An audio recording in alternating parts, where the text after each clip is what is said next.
Hello guys, welcome back and welcome to my channel. My name is Mary Maris Ngare. In case you're new, consider subscribing, give this video a thumbs up. As for the returning subscribers, thank you so much for watching my videos. I don't really take it for granted and I'm so grateful for that.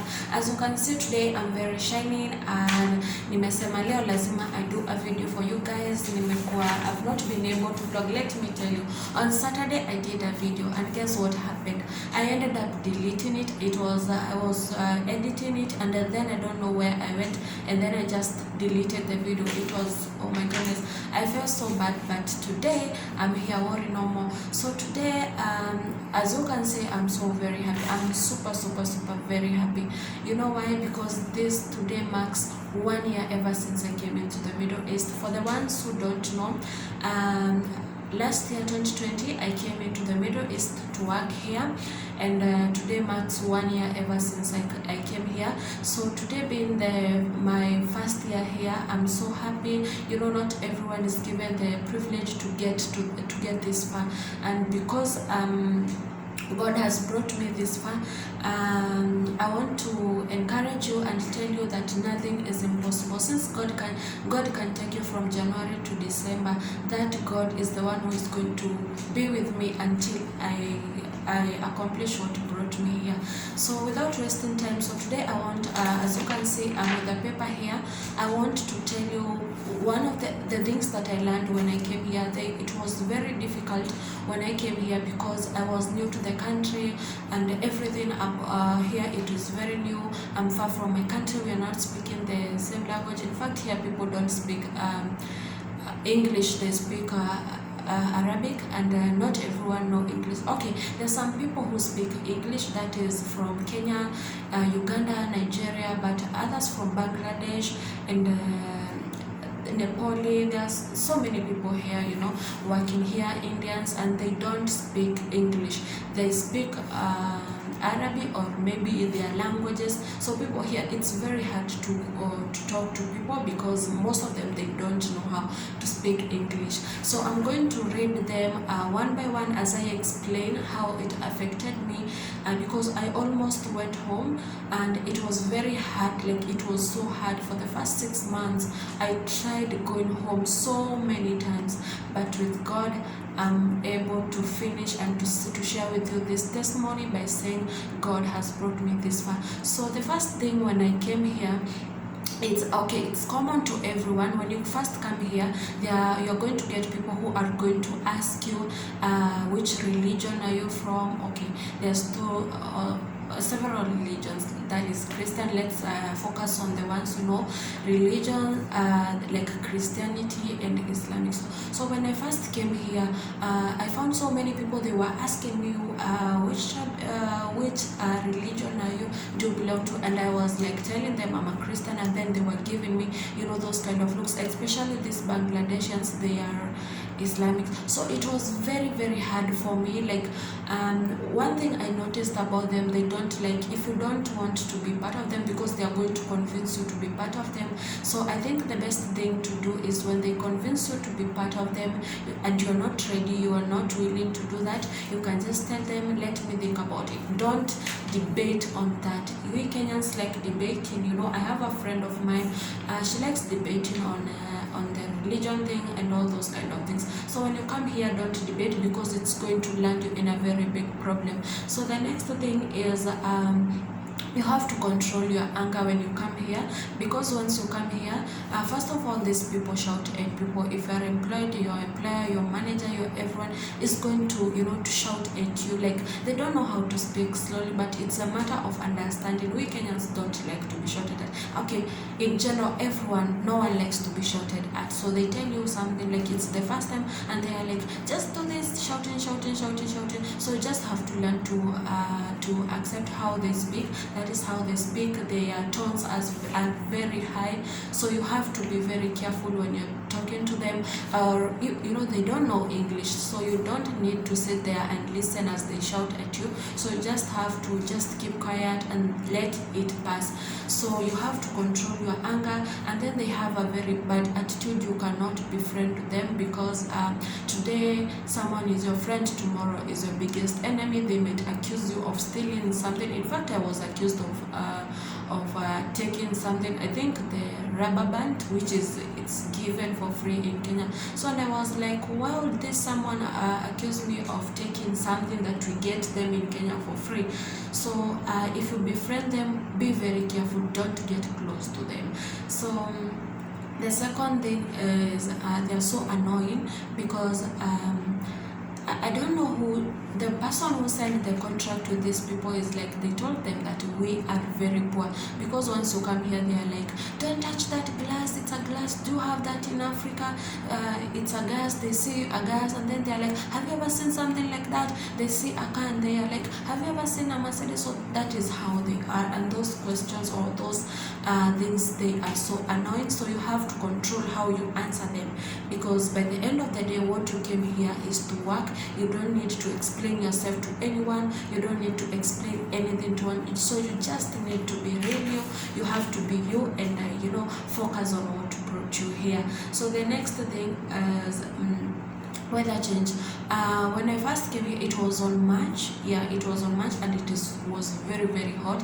In fact, there is air conditioners everywhere, even in the washroom, in the bathroom, in the toilet, everywhere there is the air conditioners.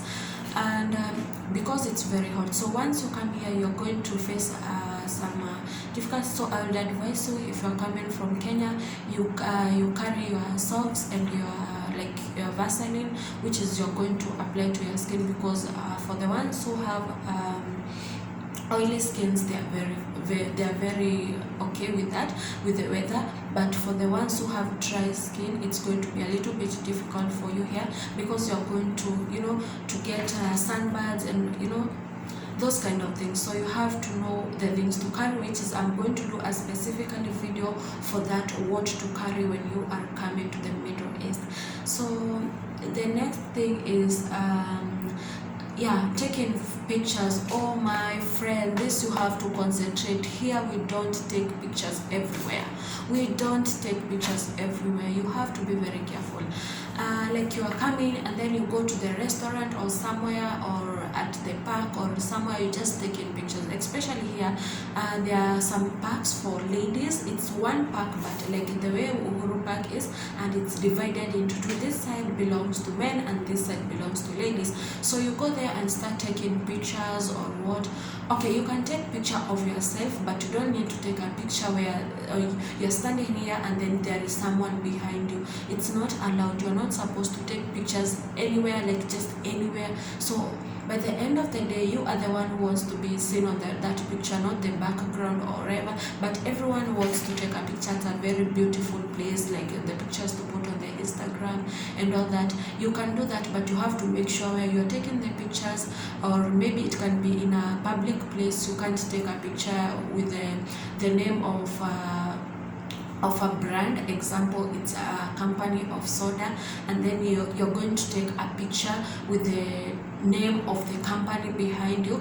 Not everywhere. Okay, you can take, but not everywhere you do that. So you have to be very careful when you come here. You have to take a picture in the morning before going to work, or if you are working somewhere near the accommodation, just take your picture, take your selfie, and then that's it. Don't take pictures everywhere. Don't take people pictures. And another thing about we Kenyans, when you see an accident or people fighting, we tend to take pictures of the people, or reporting those kind of things, putting them on status. Here we don't do that, because if you do that and they find you that you are a foreigner, they are going to deport you, or you're going to lose your job, or maybe you might end up getting in prison if it's complicated things like accidents, people fighting. You don't take pictures or videos anyhow. Like you see example like a Githeri man on the line, and you start taking picture of that person, within an hour you are going to be deported, and you will not know how you got deported. So that is something that you have to emphasize on. And then when you come here, most of the contracts are written, you're supposed to work for 8 hours, but you have to know you can work for 12 hours, some even works for extra hours like 13 hours, 14 hours. But when you come here, you're told that you have to work for this specific time or this specific hours. And then when you come here, you find things are so different. So sometimes it's common sense. We in Kenya, we work even extra hours and we don't get paid for those extra hours. So when you come here, and maybe, I'm not saying you're not supposed to complain, but if there is an extension of 1 hour, it's okay, you can just work. Because by the end of the day they are going to pay you. So you just work, use common sense. But if it extends for a very long time, you can go to your boss and learn to address things in a mature way. Just go to the office, talk to your boss. In fact, they are very understanding. Just wait for them in the office or somewhere, or sit and relax. Go tell them, oh, I'm working extra hours, I was thinking maybe you can do this and this, those kind of things. So that is how you solve things. So I don't want to make this video so long. So those are the only things that I thought that I should share with you, and the things that I learned when I came here. I faced difficulties, I faced a lot of things. So those are the ones that you are going to face when you come here. But the ones which are very hard to deal with is the shouting, those kind of things. Just know these people, that is how they speak. They shout at people. They don't know how to speak in a gentle manner or in a good manner. They only shout at people. So you have to be very careful when you are dealing with them. Don't fight with them, just don't argue with them, just stay in your lane. And I just hope that has been of help. So I'm so happy first 1 year, her first anniversary, I would say my first birthday here. So I thank God for this far, and I thank God for you who is watching this. Kindly consider subscribing, give this video a thumbs up, and if you're planning to come to the Middle East, just make sure you know that life here is not easy. It's not like in Kenya where you can argue with your boss and then you quit. Here you are in a different country, they have your passports. How are you going to survive here? So you just have to adapt. The food here, oh my goodness, I'm going to do another video on the food or the things that people eat here, the common food and all those kind of things. So kindly tell me your thoughts on the comment section, and thank you so much for watching. Until next time, I love you guys.